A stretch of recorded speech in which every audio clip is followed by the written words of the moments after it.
The Georgia Education Association is dedicated to a goal of public understanding of the purposes and needs of education and the teaching profession. This program is presented in keeping with that goal.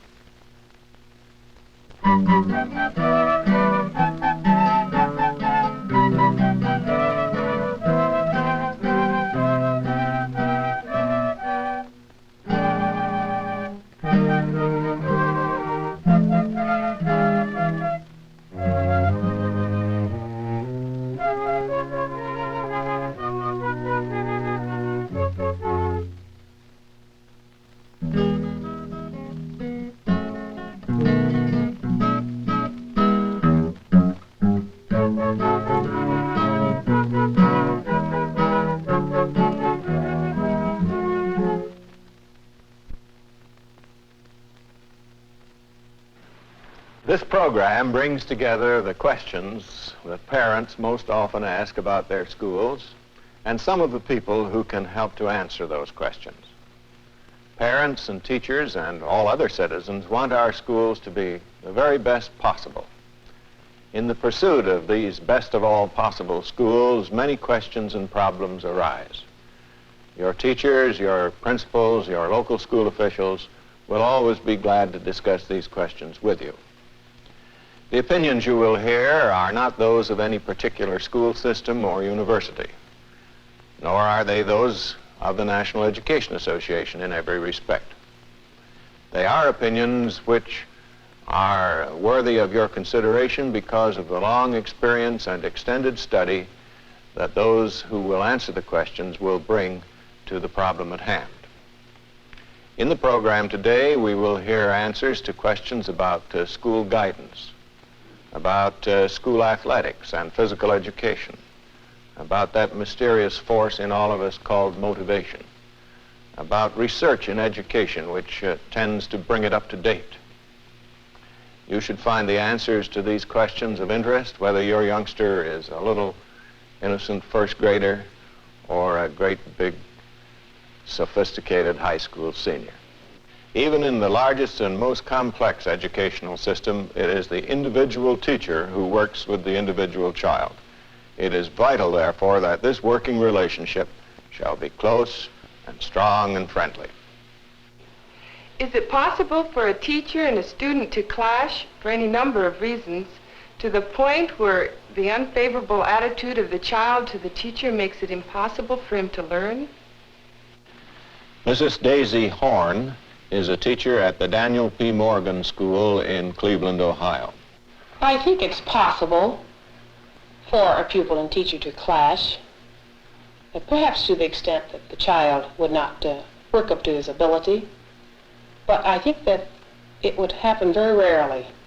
For, first of all, most teachers want to establish rapport. That's the very first thing that we try to do with children. N.S. Elderkin is a classroom teacher in Akron, Ohio. I think it is possible for a clash to arise, but I think that a sensitive teacher who had been some years in the job would probably say that such a situation wouldn't arise because you would feel the thing coming. Dr. Ralph Ogeman is director of the Preventive Psychiatry Program at Iowa State University. Now let's suppose that there is a severe clash here, so severe that it has interfered with the pupil's learning. First thing I would do is I would not take sides. I wouldn't take the child's side, I wouldn't take the teacher's side. I would want to find out what the situation actually is. And to do this, I would encourage the child to tell me how he feels about the situation and how the situation looks to him. Then after getting his side of the story, then I would have several conferences with the teacher. Often teachers, just as the rest of us, do not realize how our behavior is affecting children, and it may be that there's a misunderstanding or something of this sort. Like great oaks from little acorns, serious problems may grow from very small misunderstandings. Therefore, no matter how small the problem may be at first, it is important that it be attended to promptly. As an example, I would think of a young lad who was in my class last year who was sent out for shall we say, excessive talking, and was expelled by the assistant principal. This, I felt, was a little strong as far as he was concerned, for the expelling was a strong punishment for what had happened to him. And I felt that he would probably get greater punishment at home if something didn't happen along those lines. So I called his mother and asked if I might come over and see her. I went over and talked to her, and then she said she would like to have me come over and talk to the father that evening, which I did. And I think as a result of this home visit, that we arrived at a much better understanding with the boy himself, that we probably arrived at a much better understanding of the whole school problem with him, and that in the future, or from that point on, he is a grade A student from, not because of my ministrations, but because we caught the thing at the right moment. Oftentimes, a child who is not doing as well as he might do in school, who may even be afraid of parental pressure at home, will have a tendency to blame the teacher if he has received a poor grade, for example, in school. He might say, well, the teacher just doesn't like me. I know I did better than that, but she doesn't like me. Mrs. James Parker is president of the National Congress of Parents and Teachers. First of all, I think a parent ought to find out what the situation really is. Very often, the reports of children are not too dependable. And it seems to me as if a parent or parents ought really to try and discover what the actual situation is. Perhaps this is a place for a good teacher-parent conference, but certainly in this particular case, it ought to be approached with gentleness, with thoughtfulness, with an effort to get the facts, so that the situation is not worsened by the contact between the teacher and the parent.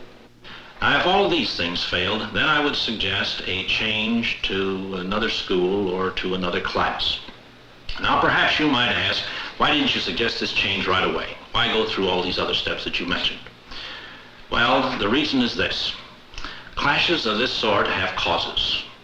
There is some threat to the either one or both persons' security and self-respect. They're having difficulty in working these things out.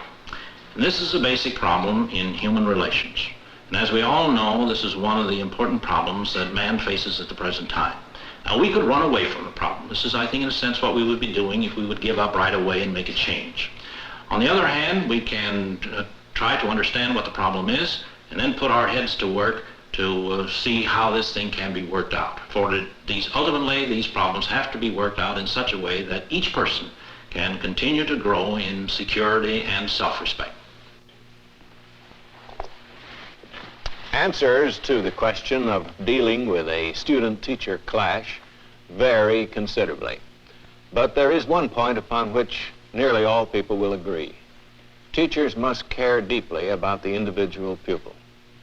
This concern for the individual child weaves its way through all of modern education, but it is reflected nowhere more clearly than in that fast-growing area of service called guidance. I would like to know more about this guidance program in our high schools. Will it help prepare our youngsters for college? Will they be able to obtain a better job? What's it all about? Dr. Ruth Strang is professor of education at the University of Arizona in Tucson. I like a very broad definition of guidance, which is this.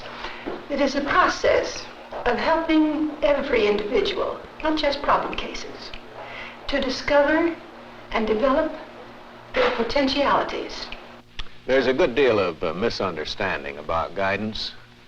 Some parents think that a guidance program will lead a child without any error, unfailingly, to the one career that suits him best. There is no such magic in any guidance program. When we happen Mrs. FERNE W. HORNE is Director of Guidance at Mount Lebanon High School near Pittsburgh. One of the things that many people think about counseling is that it has to do only with vocational counseling. This is kind of the old-fashioned idea that here's a person connected with the school system who knows about jobs and placement and employment, period. And he helps the young person to get a temporary job or a permanent job. Now, true, vocational guidance is one phase, but it is only one of many. The counselor has to be versed in, certainly in educational guidance. He has to help the young person to plan his course through the secondary schools and select the institution of higher learning. He has to have knowledge of personal social guidance, how to help the young person with his personal and social problems. He even at times has to do some civic guidance and even some moral and spiritual guidance. We've heard about the responsibility of the school in the guidance program. But what about the responsibility of the parent? I don't know of anyone that can be more help to the counselor than the parent of the young person, because the counselor's main job is to understand this young person, and who knows him better than the parent. There are a number of areas that the parent can be of specific help. There are occasions when young people have emotional disturbances. Sometimes they are stemming from the home. So it is up to the counselor to work with the parent and find out what these problems are and how together the school and the home can help this young person to either adjust to the situation in the home to a better degree, or perhaps in some cases somewhat change the situation in the home so that the youngster does not suffer as a result of the problem that exists there. Perhaps one of the most important things a parent can do is to listen to what the child or the adolescent wants to tell him and try to understand the child's point of view. A friend of mine said that whenever her child did something that was naughty, she would sit down in the child's chair and try to look at things from the child's point of view before she did anything definitely. We certainly need the help of the parents when planning for training beyond high school, particularly for those that are going to college or university. This is getting to be a very expensive proposition. So that mother and dad have to be in the picture when plans are being made as to whether the boy or girl will go to a local institution, travel 100 miles or 500 miles, because this, of course, has to do with expense. Then the parent can help the counselor, because again, the parent knows this young person, his personal characteristics, his interests, his leanings, his habits, can know this young person much better than the counselor can. Another very important thing that parents can do is not only to set an example themselves, but also to set firm, reasonable limits for the behavior of their children. Because children need that kind of support when they have not acquired the inner control that would prevent them from doing certain things that they know they shouldn't do. One of the greatest rewards of a guidance program, and it is a hard thing to evaluate, is to have the young person come back and see you after he has been out of high school a year, a few months, or write back and thank you for what you have done in leading him to understand himself and make a wise choice of post-high school activity. One of the concerns of guidance is the motivation of the student. Motivation. That's a good word. So good, in fact, that it's used not only in education, but in business, industry, even in the armed forces. And each time, generally, with a different meaning. What is meant by motivation? I mean, when the teachers speak of the youngsters being motivated and that this is good or bad or important, what are they driving at? I mean, why is motivation so important? Dr. Galen SAYLOR, chairman of the Department of Secondary Education at the University of Nebraska. Motivation is the basis for all learning in school or out of school. A pupil learns what he wants to learn from the activities in which he engages in school, just as you and I decide what we want to retain from our experiences during the day. A child must see purpose in what he does in school. It must have significance for him. It must have meaning for him if he is to learn, if he is to learn efficiently and effectively so he can use his learnings in later situations in life. Dr. Melvin H. Marx, professor of psychology at the University of Missouri, Columbia, Missouri. There are a number of popular misconceptions concerning the role that motivation plays in the learning process. One of the most widespread and important of these is the notion that when a child is not doing well in his learning, it is necessary to raise his motivational level. Experimental evidence, however, does not support this notion. For example, it has been frequently shown under controlled laboratory conditions that when motivation is sufficient to produce a response, adding further motivation to the subject does not improve the learning. What can result from increased motivation, however, is extra effort and more work. There are some unfortunate byproducts or side effects of an unselective increase in motivation that need to be considered. One of these is the risk that is frequently occurs of the child becoming emotional. Such emotional side effects are to be avoided. Another risk is that new behaviors such as cheating will be encouraged by the increased motivation. Teachers always do their best to arouse deep-seated interests and significant purposes among the pupils in their classes. They explain the purposes of the activities in which the pupils are engaged. They relate the things done in class to the daily lives of the children and to the things with which they're familiar day by day. Parents and teachers who are concerned with improving children's motivation need to examine some of their own motives. It is all too frequently true, for example, that they tend to attribute to the child motives that they themselves think the child should have, but which he does not in reality have. Parents also may be too much concerned about some of the veneer of education, such as the getting of satisfactory or exceptional grades, rather than the learning process itself. But the most significant factor in motivation is the parent, because it is the parent who helps the child develop his own self-concepts, his own concept of what he himself as an individual is and what is important to him. So parents are actually one of the most important elements in the development of motivation among the children. A child who goes to school anxious to learn, interested in reading, who likes to add and subtract, who likes to write little essays or compositions, who likes to engage in the music activities of the school, is an interested and efficient learner. Parents can help children throughout their entire lives to develop good motives, good concepts of themselves as learners and as pupils and as citizens in their communities. Motivation is the basis for all learning. We know that many factors affect a child's willingness to learn and his ability to learn.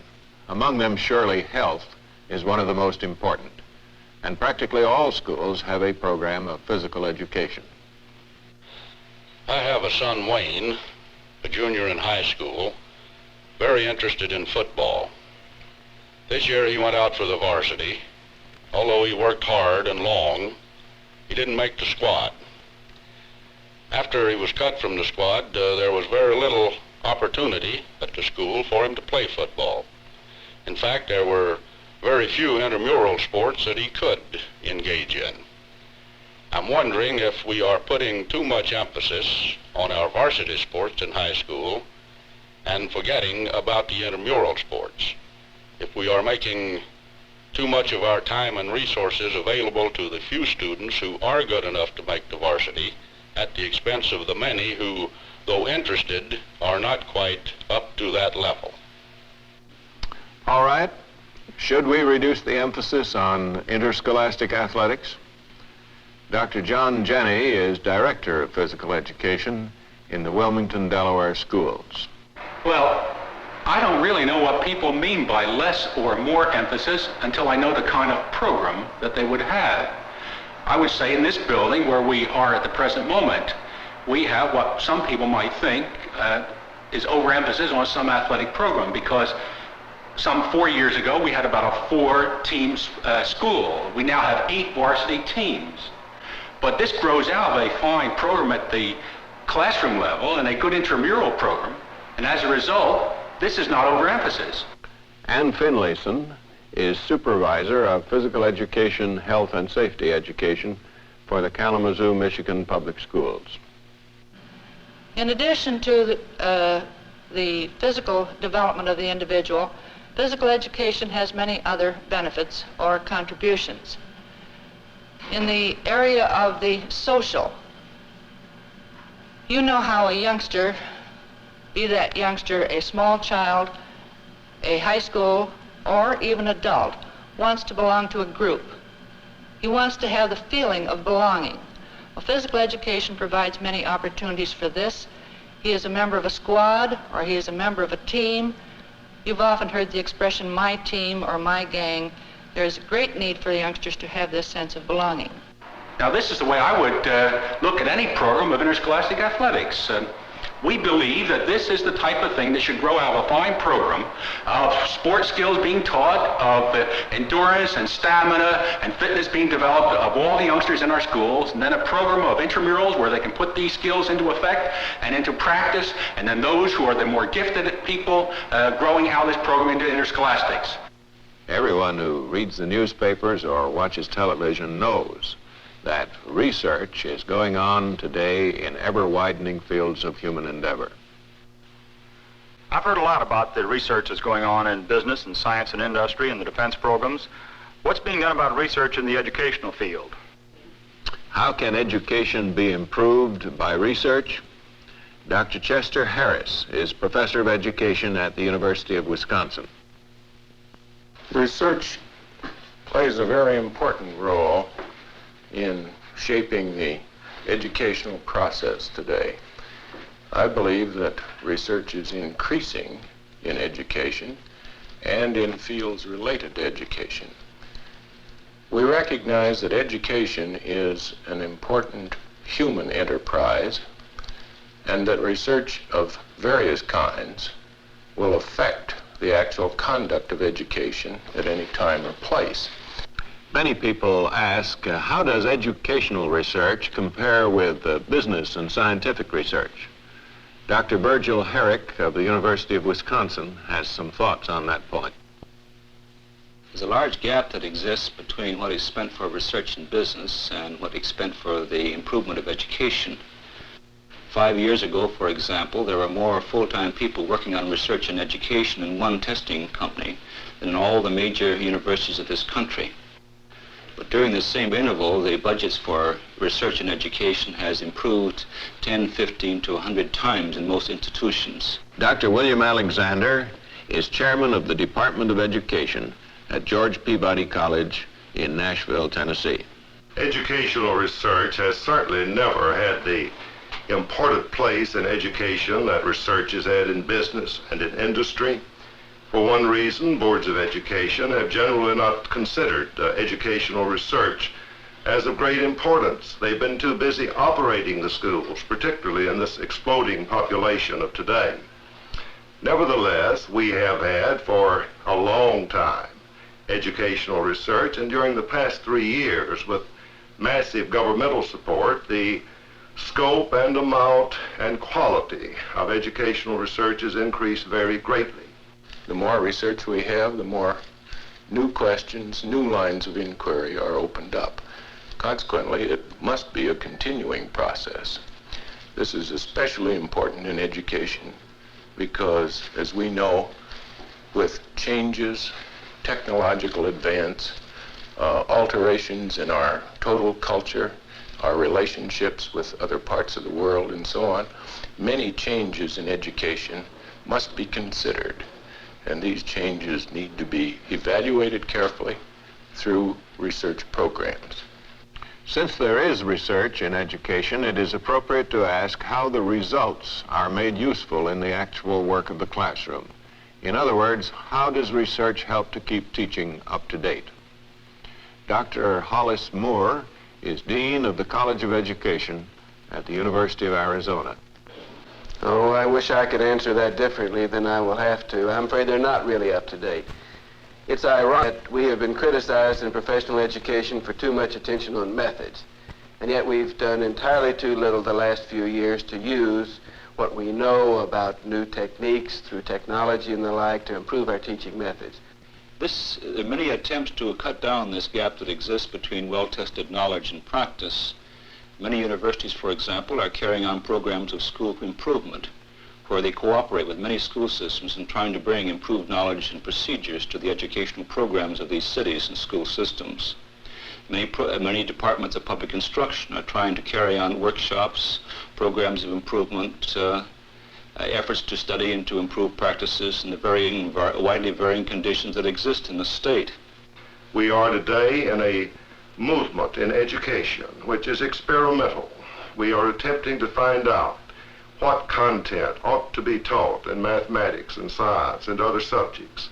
We're attempting to find out how to use teachers best, most effectively in the classrooms. We're trying to find out how to help parents help their children. And with this concerted effort being made with federal government help, institutions, local school systems, philanthropy, individual professors and research students, we are in a position, I believe, to equal before 1970 the research and education, to make it equal to the significance of research in business and industry. Thus, this program has brought together the questions that parents have asked about their schools and some of the people who can help to answer these questions. There are some questions about our schools that literally defy answering on this program or any other. For example, many parents are deeply concerned about the preparation of their teenage youngsters for college. Answers to questions of this kind are most worthwhile and most meaningful to you if they relate to your own child. On such questions, it is best to consult the teacher, the principal, or the guidance counselor in your local high school. In fact, you may always remember that the experts on education are to be found in your own hometown, and then one of them is teaching your child right now.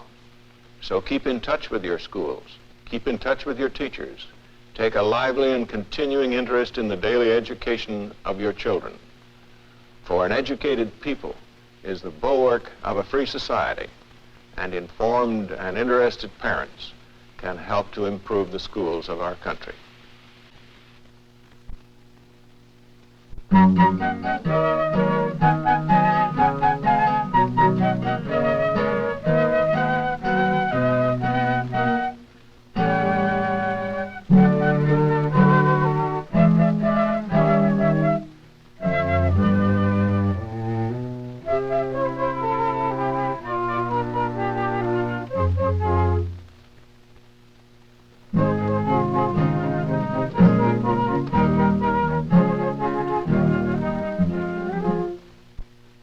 The Georgia Education Association is dedicated to a goal of public understanding of the purposes and needs of education and the teaching profession. This program is presented in keeping with that goal.